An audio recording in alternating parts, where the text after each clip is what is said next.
George Gabriel Powell. George Gabriel Powell c. 1710–1779 was an acting governor of St Helena, who left the island in 1748, relocating to South Carolina, where he became a colonel in the state's militia and the first speaker of its Provincial Congress 1775–76. The Powell family. George Powell was born into a family which had a particularly bad press in St Helena. His grandfather, Gabriel Powell Sr., participated in the failed 1684 rebellion and led the fight for the rights of the rebels in its aftermath. He had been condemned to death, but managed to escape from his prison cell and secured a passage to Europe in 1688. George Powell's father, Gabriel Powell Jr., became the richest plantation owner on St Helena, and was criticized for his avarice and the cruel treatment of his slaves. George Powell appears to have taken after his two forebears in many respects. Powell's career on St Helena. In his early years, Powell seemed to have remained free of controversy.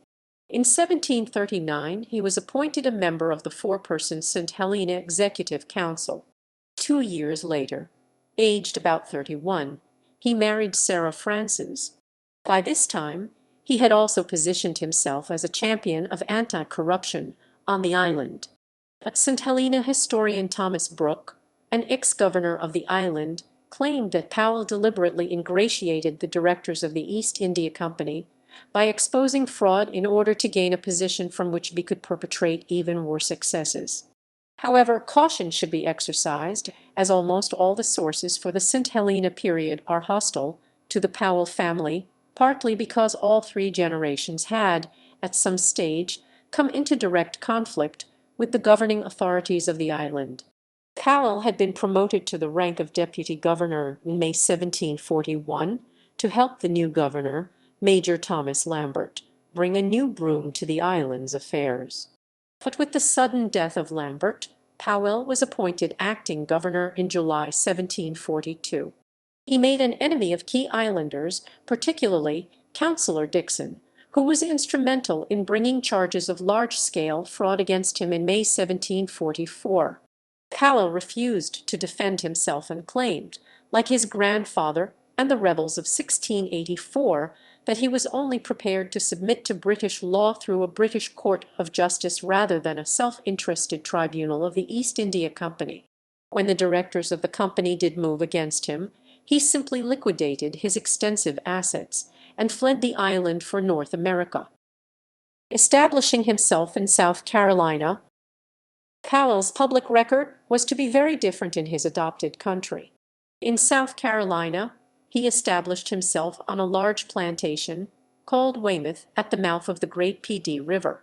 As early as 1752, he was elected as a member for Prince George Parish in the colony of South Carolina's Commons House of Assembly and was appointed to a committee to report back on a petition from the locals for courthouses and law enforcement measures.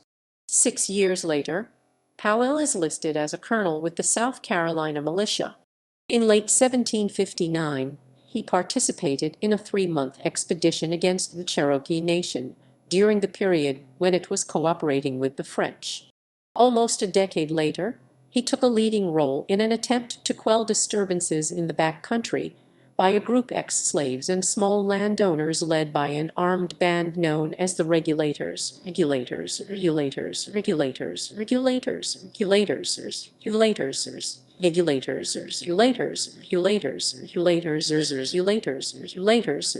main leader at this time was Gideon Gibson, an African-American landowner. He had overpowered a local constable's party near Mars Bluff, killing 1 and whipping 13 others.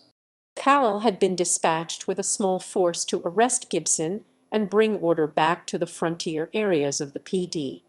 On 26 August 1768, William Bull informed the council that he had received a letter from Colonel Powell in which he had described his inability to pacify the district and how even his own men sympathized with the Regulators and refused to act against them. It may be the case that Powell demonstrated a significant lack of judgment and understanding of local politics in his failure to carry out his mission. It took a few years for the regulators to disband and for the frontier issues in the back country to be resolved. The council was effectively powerless to stop them, and neither Gibson nor his colleagues were brought to account. It was not really until a system of circuit courts was established that the movement dissipated.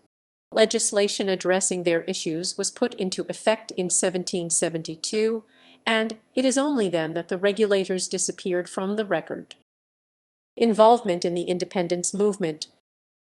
In the late 1680s, Powell was also earning himself a reputation for supporting the growing independence movement. He had been a provincial judge, but was replaced by a loyalist as the council put its own supporters in the positions of authority. He also supported the Commons House opposition to the assumption that the council was an upper house. In 1772, as a magistrate in Charleston, appointed directly by the Commons House, he sided with another pro-independence judge to support Edward Rutledge in advocating on behalf of an incarcerated printer. The principles at stake in this case were more significant than just freedom of speech. The case brought into question the extent and nature of the council itself, and whether it really held the power to have a citizen jailed. In this celebrated decision, George and his colleague disputed the legislative power of the council. The printer was released to popular acclaim in Charleston. The council, dominated as it was by loyalists, tried to order the Commons Assembly to reverse the decision and dismiss the two judges, but this was ignored. It was a significant blow for the loyalists. Powell went on to consolidate his reputation as an American patriot in the early years of the American War of Independence. He was elected to the first and second Provincial Congresses of South Carolina, serving as its first speaker.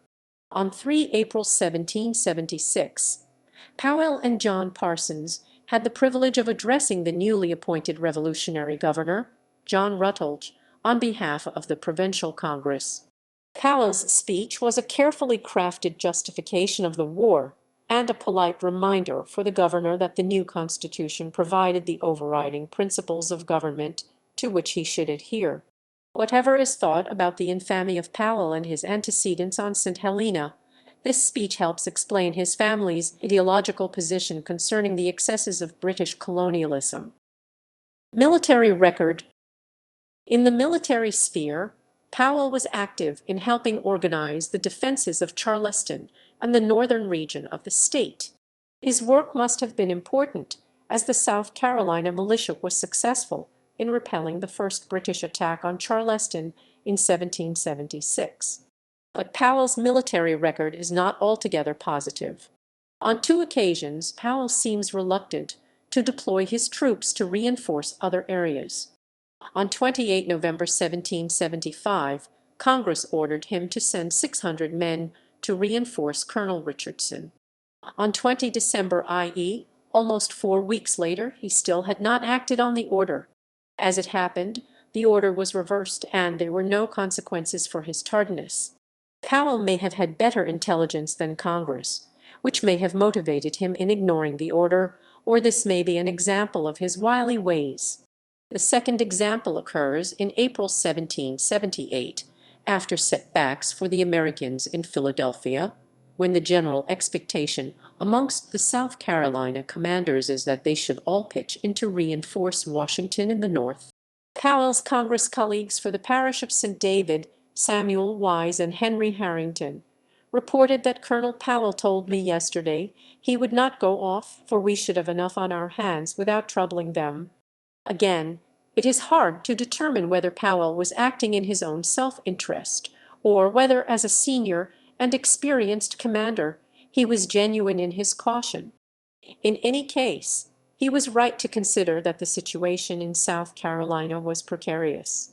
The British approached Charleston in May 1779, but had to retreat as General Benjamin Lincoln marched to the aid of the city, which was defended by General William Moultrie's troops.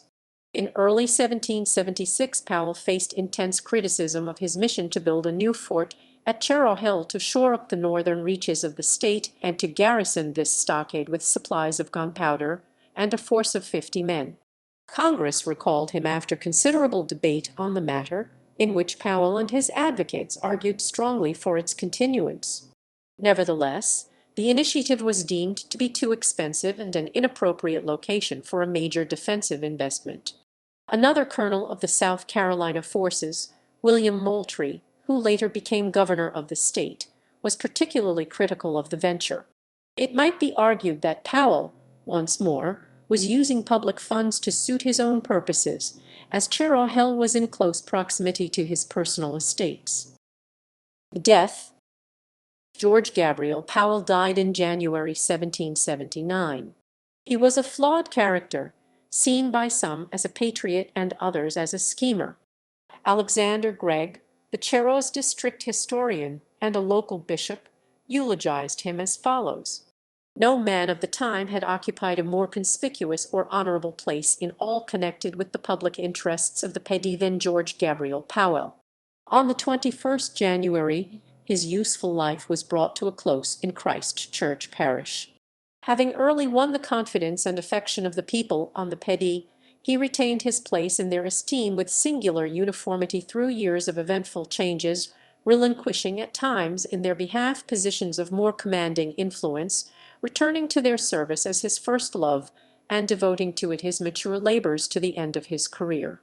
His memory should never cease to be cherished with admiring gratitude by the descendants of those whom he so faithfully served. If Gregg had been aware of Powell's disgrace as the acting governor of St Helena, and the brutal treatment of the slaves who worked on his plantations, his obituary might not have been so positive. References